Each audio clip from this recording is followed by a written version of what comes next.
네, 복음을 통해 이 세상에 소망과 생명을 전하는 저와 여러분 되기를 소원합니다. 지난주에 이어서 우리 안디옥 교회에 관련된 내용을 한 번 더 살피도록 하겠습니다. 안디옥 교회는 이방 선교의 역사를 말할 때에 빠뜨릴 수 없는 교회라고 했습니다.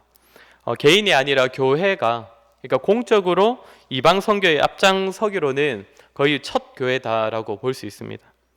베드로가 개인적으로 이방인에게 나아가서 복음을 전한 첫 사람이라면 이제 안디옥 교회는 그런 일을 교회적으로 이제 공적으로 시작한 첫 교회다라고 우리가 보시면 될 것 같습니다. 우리는 지난주에 이 안디옥에서 이방 신자들이 세워지는 과정에 대해서 함께 살폈습니다.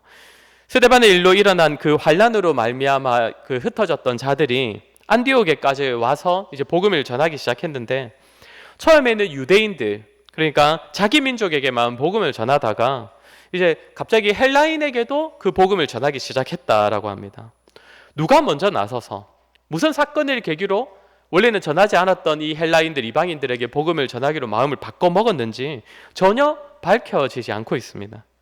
앞서 8장부터 9장, 10장, 11장에서는 빌립, 베드로, 아나니아, 다비다 이렇게 여러 사람과 사건이 언급되면서 복음이 어떤 과정을 통하여서 이제 그 유대에서 시작됐던 그 복음이 사마리아와 이방 땅까지 흘러가게 되는지 굉장히 상세하게 기록되어 있는데, 그에 반면 이 안디옥 교회 이야기에서는 동일한 일이 벌어지고 있음에도 불구하고 사람과 사건은 다 감추어져 있다는 것입니다. 이를 통해 우리는 이 안디옥 교회에 대한 이 기록을 살필 때에 복음이 땅끝까지 전해지는 데 있어서 하나님 나라가 전해지고 완성을 향해 나아감에 있어서 사람이 아니라, 사람들이 일으킨 사건이 아니라 오직 우리 하나님께서 주권적으로 일하고 계심을 우리 보아야 한다라고 말씀드렸습니다. 여러 사람과 사건이 등장을 하고 또 쓰임을 받기도 하지만 궁극적으로는 환란을 통해서도 자신의 나라를 이루어 가시는 우리 하나님께서 그 모든 일들을 책임지시고 또 친히 일하고 계시다는 것입니다. 이 안목을 가진 사람들, 표면적으로는 사람이 드러나고 사건이 드러나지만 궁극적으로 하나님의 일하심을 보는 사람의 고백은 어떠하다고 했습니까? 특히 교회에 대하여 고백을 할 때에 지상의 그 어떤 교회도 한 사람의 일꾼, 교회를 위한 사람을 세우는 곳이 아니라 오직 주께로 더하여지는 자, 오직 주께로 돌아오는 자를 세우는 곳이 교회라는 사실을 고백한다고 했습니다. 그저 우리 교회가 잘 되기를 바라지 않고 우리 교회에선 반드시 우리 교회를 위한 일꾼을 세워야 해, 이런 마음 가지지 아니하고 그 자가 어디에 있든 어떤 자리로 가게 되든 오직 하나님께 충성된 자, 오직 하나님께 신실한 자를 세우는 곳이 교회여야 한다라고 했습니다. 오늘은 지난주에 이어서 살필 것인데 큰 주제로 보면 동일합니다. 하나님의 주권과 하나님의 일하심을 믿고 고백하는 성도의 삶과 성도의 마음가짐입니다. 오늘 살필 것은 바나바의 모습입니다. 지난주에도 말씀드렸다시피 이 바나바는 예루살렘 교회가 이 안디옥에서 헬라인들도 이제 성도로 세워지기 시작했다라더라 이 소문을 듣고서는 이 예루살렘 교회가 안디옥으로 파송했던 사람이 이 바나바입니다. 바나바는 거기서 탁월하게 사역을 잘했는데 우리 이 부분을 우리 한번 같이 읽어보도록 하겠습니다. 22절부터 24절까지 우리 바나바에 대한 이야기인데 22절부터 24절까지 우리 같이 한번 읽겠습니다. 시작. 예루살렘 교회가 이 사람들의 소문을 듣고 바나바를 안디옥까지 보내니 그가 이르러 주와 함께 머물러 있으라 권하니 바나바는 착한 사람이요 성령과 믿음이 충만한 사람이라. 이에 큰 무리가 주께 더하여 지더라. 아멘. 바나바가 안디옥에 가보니 이 소문으로만 들었던 이 이방인에게 베풀어진 그 하나님의 은혜가 눈에 보이는 것입니다. 그래서 바나바는 매우 기뻐하여서 사람들을 권면하는데 뭐라고 권면합니까? 굳건한 마음으로 주와 함께 머물러 있으라. 당시로 보면 참 현실적인 권면이 아니었을까 생각됩니다. 헬라 지역인 안디옥에서 헬라의 사상과 그 가치와는 전혀 다른 기독교를 따르며 살아가는 것은 결코 쉽지 않았을 것입니다. 얼마나 많은 유혹이 있었겠습니까? 그렇게 바나바는 이 헬라인 신자들에게 굳건한 마음으로 주와 함께 머물러 있으라, 이 상태를 계속 지속하라, 이 말로 성도들을 권면합니다. 그리고 바나바는 말로 하는 이 권면만이 아니라 그의 모습으로도, 그 삶의 모습으로도 사람들을 감동시키는 사람이었습니다. 24절에 뭐라고 합니까? 바나바는 착한 사람이요 성령과 믿음이 충만한 사람이라 이에 큰 무리가 죽게 더하여지더라. 바나바는 착한 사람이고 성령과 믿음이 충만한 사람이다라고 합니다. 이에 큰 무리가 더하여졌더랍니다. 물론 궁극적으로 하나님께서 이 안디옥 교회에 큰 무리를 부르시고 더하신 것이지만 바나바는 하나님께서 부르신, 그 하나님께서 보내신 자리에서 일을 할 때에, 사역할 때에 이런 모습이었다는 겁니다. 착하고 성령과 믿음이 충만한 모습. 여기서 바나바를 가장 먼저 착한 사람이다라고 소개를 하는데, 이 단어는 선하다, 좋다. 구약 성경에선 히브리어로는 하나님 보시기에 좋았더라라고 할 때 사용됐던 그 단어입니다. 거기서 좋았다. 그 단어가 이제 헬라어로 번역되면서 이제 오늘 본문에서 바나바가 착한 사람이었다라고 소개할 때 쓰여진 단어로 번역이 되었습니다. 그러니까 바나바는 사람이 참 좋다, 뭐 그런 정도가 아니라 하나님 보시기에 의로운 모습, 하나님 보시기에는 좋은 모습, 선한 그런 모습이었다는 것이고, 바나바가 그런 모습으로 안디옥에서 사역을 했다는 것입니다. 그리고 그렇게 착하고 선하고 의로운 모습이 어디로부터 주어졌느냐? 그것이 성령과 믿음이 충만한 사람이라. 바나바와 함께 하시는 성령을 힘입어서 또한 하나님께서 주시는 은혜의 선물인 믿음으로 그렇게 착하고 선하고 의로운 모습을 가질 수 있었다는 것이죠. 어떤 의미겠습니까?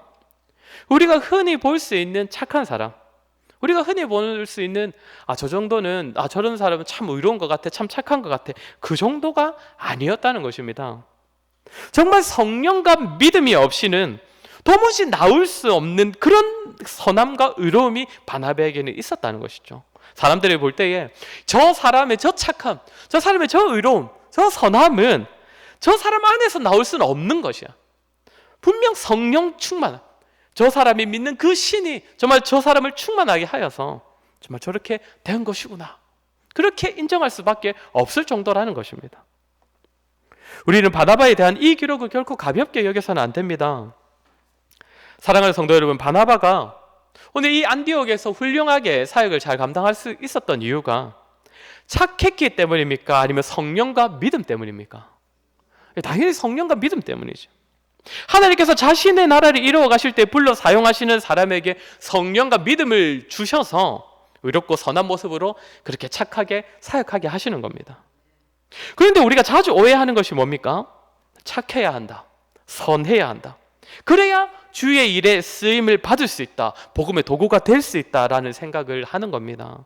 성령과 믿음이 있어야 한다는 말을 하긴 하지만 그건 너무나 당연한 이야기이기에 제쳐두고 정작 살아갈 때에는 성령도 믿음도 아니라 그저 자기 자신을 주목하는 겁니다. 나의 열심, 나의 헌신, 그래야 해서 착하고 의로운 사람으로 이 땅 가운데 드러나야 내가 무엇인가를 잘 감당할 수 있어, 이렇게 매달리는 것입니다. 절대로 착한 삶이 의미 없고 우리가 착한 삶을 좇지 말아야 한다, 그런 의미가 아닙니다. 다만 이 일에 있어서 먼저는 우리가 하나님의 주권과 우리 하나님의 일하심을 인정해야 한다는 것입니다. 다시 말해서 착하고 선한 삶으로 주의 일을 감당할 때에 정말 성령의 도우심 없이는 할 수 없는 것처럼, 정말 하나님께서 주시는 믿음 없이는 할 수 없는 것처럼 스스로를 그렇게 여겨야 한다는 것입니다. 과연 저와 여러분의 모습은 어떠합니까? 이와 비슷하게 이와 관련된 내용을 제가 한 2주 전쯤에 이 수요일에 한번 전했었는데, 바울이 데살로니가 교회의 성도들에게 권면한 내용에서도 우리가 확인할 수 있습니다. 데살로니가 후서 3장 4절 5절을 우리 한번 같이 읽어보도록 하겠습니다. 데살로니가 후서 3장 4절 5절 앞에 보시면서 같이 한번 읽겠습니다. 시작. 너희에 대하여는 우리가 명한 것을 너희가 행하고 또 주께서 너희 마음을 인도하여 하나님의 사랑과 그리스도의 인내에 들어가게 하시기를 원하노라. 아멘. 바울이 데살로니가 교회 성도들에게 우리가 명한 것을, 그러니까 내가 너희에게 가르치고 그 명한 것을 너희가 행할 줄을 확신한다, 가르침에 따를 것이라고 확신한다 라고 합니다. 그리고는 뭐라고 합니까? 너희의 마음을 인도하여 하나님의 사랑과 그리스도의 인내에 들어가게 하시기를 원하노라. 그러니까 너희가 말씀대로 행하고 말씀대로 순종할 때에 너희 마음이 하나님의 사랑과 그리스도의 인내에 들어가서 말씀을 행하기를 원한다, 이 말입니다.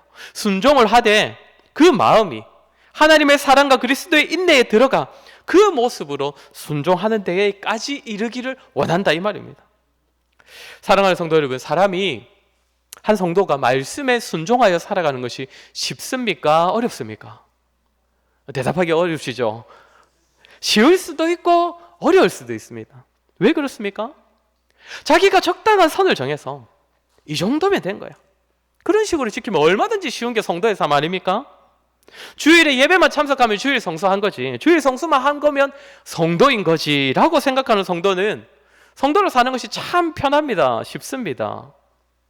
그러나 그 기준이 높은 사람, 성도라면 주일도 주일이고 주중에도 예배자로 살아야지, 우리의 몸으로 우리의 삶으로 산 제사를 드려야지, 그래서 평상시에 경건의 훈련에도 힘쓰고 거룩하게 살기 위해서 힘쓰고 주일만이 아니라 주중에도 성도들과 교제하기에 힘쓰는 그런 모습으로 성도됨을 지키고자 한다면 그 삶이 쉽겠습니까? 결코 쉽지 않습니다. 그러면 어떻게 해야 하겠습니까? 성도답게 살아가려면 기도해야지요. 자신의 힘으로 되지 않는다는 것을 인정하고 하나님께 무릎 꿇고 하나님께서 성령의 능력으로 도와주시지 않으면, 더 담대한 믿음을 나에게 주시지 않으면 제가 성도답게 살 수 없습니다. 도와주십시오.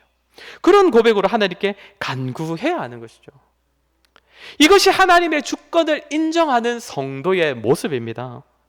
하나님께 순종하고 말씀대로 살아가고 주께서 맡기신 일들을 할 때에 자기 기준에서 적정선을 정하여서 어느 정도의 순종과 열심을 보이면서 나는 딱 이 정도야, 나는 할 만큼 한 거야, 내가 할 수 있는 것은 여기까지야, 그러면서 만족해 버리는 것이 아니라 그 기준을 높이는 것입니다. 더 높은 수준의 성도, 더욱 신실한 성도가 되기 위하여서 하나님의 사랑과 그리스도의 인내를 닮은 모습에까지 이르러 말씀에 순종하기 위하여서 기도하고 하나님의 도움을 구하면서 그렇게 살아내는 것입니다. 오늘 바나바의 착함 역시도 사람들이 볼 때에 알아줄 만한 그런 정도의 착함이 아닙니다. 하나님 보시기에 착하고 의롭고 선한 그의 삶은 정말 성령과 믿음 없이는 안 되는 것이었습니다. 하나님 앞에서 성령 충만을 구하고 주께서 주시는 그 믿음으로 사역에 있어서 사람들에게 선한 영향을 끼칠 수 있는 그 수준에까지 자라서 그런 모습으로 사역을 감당했던 것입니다.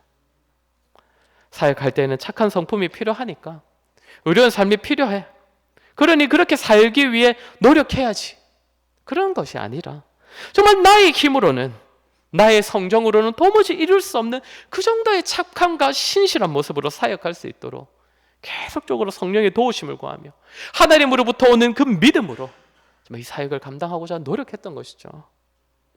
사랑하는 성도 여러분, 하나님의 주권을 인정하고 우리 하나님의 일하심을 믿음으로 고백하는 성도의 모습은 어떠하겠습니까?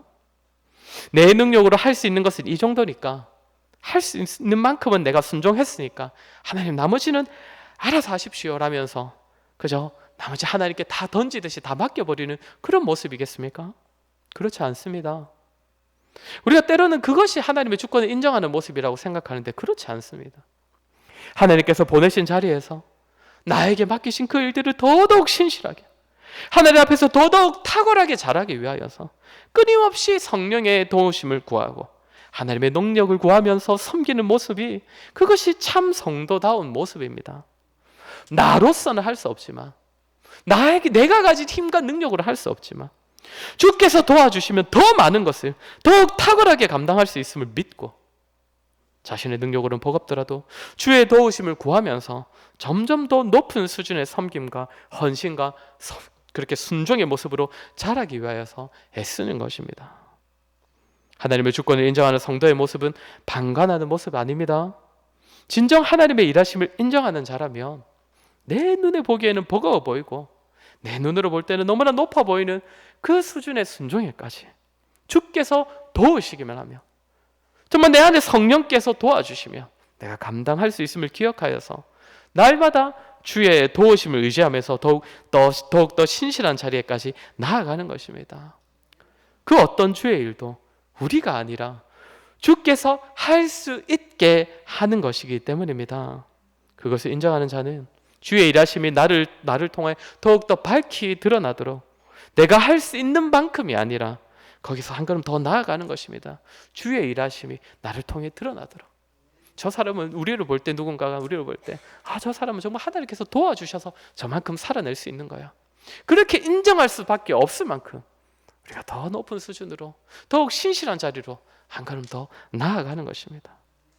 사랑하는 성도 여러분, 날마다 더더욱 성숙한 성도로, 더더욱 신실한 성도로 자라가는 저와 여러분 되었으면 좋겠습니다.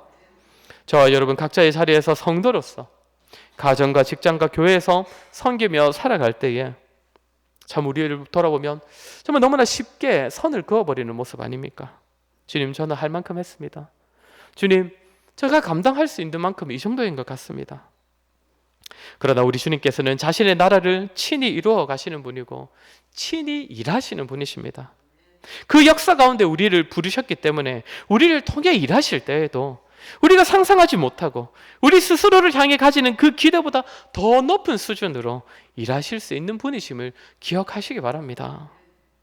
그렇게 우리의 순종, 섬김, 결단, 헌신, 봉사, 선을 긋지 마시고 내가 할 수 있는 것보다 더 탁월한 역사를 나를 통해 이루실 수 있는 하나님, 나의 기대보다 더욱더 신실하게 나를 일하도록 하실 수 있는 하나님, 그 하나님을 믿는 믿음으로 기도와 간구 가운데 더욱 탁월하고 신실한 성도의 삶을 살아가는 저와 여러분 되기를 소원합니다. 하나만 더 간단하게 살필 것은 바나바가 사울을 데리고 오는 내용입니다. 바나바는 사역을 하면서 점점 더 큰 무리가 나아오니까 아무래도 함께 사역할 사람이 더 필요하다는 것을 느꼈을 것 같습니다. 그래서 떠올린 사람이 사도 바울입니다. 당시 바울은 다소에 거하고 있었습니다. 예전에 예루살렘에서 바나바와 함께 사역을 했었는데 그때 예루살렘에 있던 그 유대인들이 이 사울을 죽이려고 하자 예루살렘 성도들이 이 사울을 탈출시켜서 이 다소로 보내었습니다. 바나바는 안디옥에서 그렇게 멀지 않은 지역인 이 다소에 있었던 이 바울을 데려와서 함께 동역하기 시작했던 것입니다. 그렇게 동역을 하는데 그 동역한 그 결과가 어떠했다고 합니까? 26절을 보시면 우리 26절 한번 같이 읽도록 하겠습니다. 26절입니다. 시작. 안디옥에 데리고 와서 둘이 교회에 1년간 모여 있어 큰 무리를 가르쳤고 제자들이 안디옥에서 비로소 그리스도인이라 일컬음을 받게 되었더라. 아멘. 함께 동역을 했더니 1년 뒤에 어떤 일이 일어났습니까? 그들에게서 배운 제자들이, 자란 제자들이 그리스도인이라고 불리기 시작했다고 합니다. 전에도 말씀드렸는데 믿는 자들이 처음으로 그리스도인이라는 호칭으로 불렸을 때에는 이방인들이 그리스도를 믿는 자들을 향해 사용했던 표현이로서 마냥 좋은 의미는 아니었습니다. 오늘날 예수쟁이와 같이 이제 살짝 비아냥거리고 살짝 놀리면서 부르는 호칭이 이제 그리스도인이란 말이었습니다. 그러나 분명한 사실은 안디옥 교회 제자들의 삶에서는 그리스도가 드러나기 시작했다는 것이죠.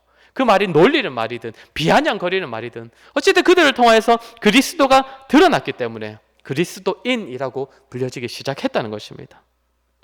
이 일이 바나바와 바울이 동역할 때 일어났던 결과입니다. 그러면 바울은 안디옥에 가서 원래 바나바가 있었는데 이제 바울이 가서는 어떤 일을 감당했는가? 사실 본문에서 많은 정보를 주지 않기 때문에 우리가 다 알 수는 없지만 26절을 보면 어떤 표현이냐면 가르쳤다라는 표현이 나옵니다. 이전에 바나바가 혼자서 사역할 때에는 권했다라는 표현으로 그 사역이 표현되지만 바울이 와서 동역하고서부터는 두 사람의 사역을 가르쳤다라고 표현을 한다는 겁니다. 다시 말해 안디옥 성도들을 말씀으로 가르치고 지도하여서 제자로 양육하는 그 일에 있어서는 바울이 안디옥으로 왔을 때라야 비로소 이제 가능했다는 것입니다. 바나바는 혼자 사역했을 때는 아마도 이 부분에서 부족함을 조금 느꼈을 것 같습니다. 사람이 많이 늘어나는데 이제는 이 사람들을 체계적으로 바른 교리를 가르치고 양육해야 하는데 그 점에 있어서는 자신보다 더 탁월한 사람이 있어야겠다고 생각을 했을 것이고 그러면서 예전에 예루살렘에서 함께 동역했었던 이 바울을 떠올렸을 것입니다. 바울은 어떤 사람입니까? 가말리엘의 제자로서 바리새인이었기 때문에 구약 성경과 율법에 굉장히 능통한 자였습니다. 그리고 회심 전에 고발을 위해서라도 그리스도의 행적과 제자들의 가르침, 제자들의 그 활동을 굉장히 유심히 또 가까이서 살펴보았던 자입니다. 그렇기 때문에 우리가 바울의 서신서들을 읽어보면 알게 되듯이 바울은 성도들을 말씀으로 가르치는 데 있어서 굉장히 탁월했던 사람 아닙니까? 그래서 아마 바나바는 가르침의 사역을 위해서 이 바울을 청했을 것입니다. 이렇게 볼 때 바나바는 안디옥 교회에서 사역을 함에 있어서 바나바 자신이 주역이 되고 싶은 마음이 전혀 없었던 것 같습니다.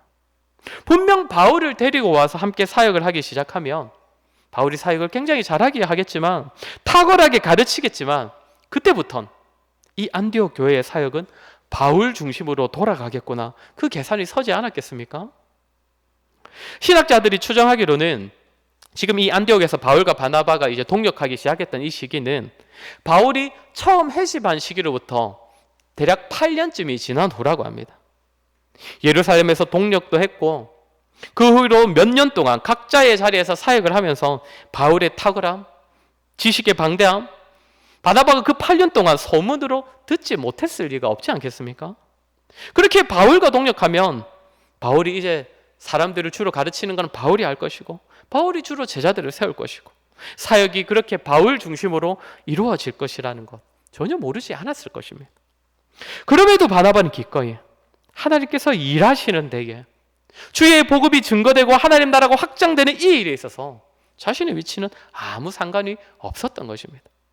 자신보다 더 늦게 회심을 했고 안디옥 교회의 사역도 자신보다 더 늦게 와서 자신을 불렀을 때라야 이제 막 와서 같이 사역하게 된 바울이지만 사역에 있어서 주역이 되고 그가 더 주목받고 그가 더 빛을 보더라도 그것이 안디옥 교회 사역에 있어서 더 큰 유익을 가져온다면 바나바는 얼마든지 괜찮다는 것이죠.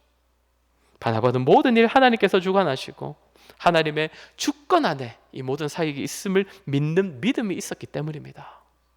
사랑하는 성도 여러분, 오늘 본문에 이 바나바처럼 행동하는 것이 결코 쉽지 않다는 사실 인정하십니까? 성향에 따라 차이가 있겠지만 사람은 기본적으로 자신이 주인공이 되고 싶어 합니다. 사람은 전부 다 자기 중심으로 살아가지 않습니까? 자기 인생의 주인을 자신이라고 여기기 때문에 남들과 동력을 하더라도 자기가 주역이 되고 자신이 더 빛나 보이고 자신이 좀 더 드러나 보이고 싶은 그런 마음을 가지게 되어 있습니다. 그렇게 나보다 더 뛰어나고 정말 같이 일했을 때 나보다 더 드러날 만한 사람과 함께 일을 하면 마냥 마음이 편하지만은 않습니다. 열등감을 가지기도 하고 은연중에 경쟁 심리가 이렇게 작동하기도 합니다. 제가 20대 후반부터 SFC 간사로서 캠퍼스 사역을 했었는데 SFC 간사도 일종의 선교사다 보니 이게 후원을 받아서 사역을 해야 했습니다. 개인적으로도 후원을 받고 또 교회에서도 후원을 받고 이렇게 사역을 했는데 저는 그 시작부터 꽤 후원이 잘 된 편이었습니다. 제가 전에도 말씀드렸지만 모교회가 사만교회다 보니까 뭐 교회에서도 후원해주고 교회 막 각 기관들도 막 이렇게 해마다 후원할 선교사를 정하지 않습니까? 그때 막 저한테 해주시는 기관들도 많아가지고 시작부터 막 이렇게 후원이 참 잘 되었습니다. 그때 당시에 20대 간사가 제 아내를 포함해서 총 7명이 같이 사역을 했는데 제가 그때 제일 후원이 잘 되었던 그런 기억이 있습니다. 그런데 그렇게 2년, 3년 이렇게 사역을 하다 보니까 후원금이 급속도로 줄어들기 시작하는 겁니다. 제가 그때 잘 몰랐는데 교회는 해마다 후원할 사람을 새롭게 선정을 하더라고요. 근데 저 이제 교회에서 한 명씩 하나씩 이제 끊어지기 시작을 하는 겁니다. 그러다 보니까 처음은 좋았는데 후원자들이 점점 줄어들고 후원금도 줄었던 기억이 있습니다.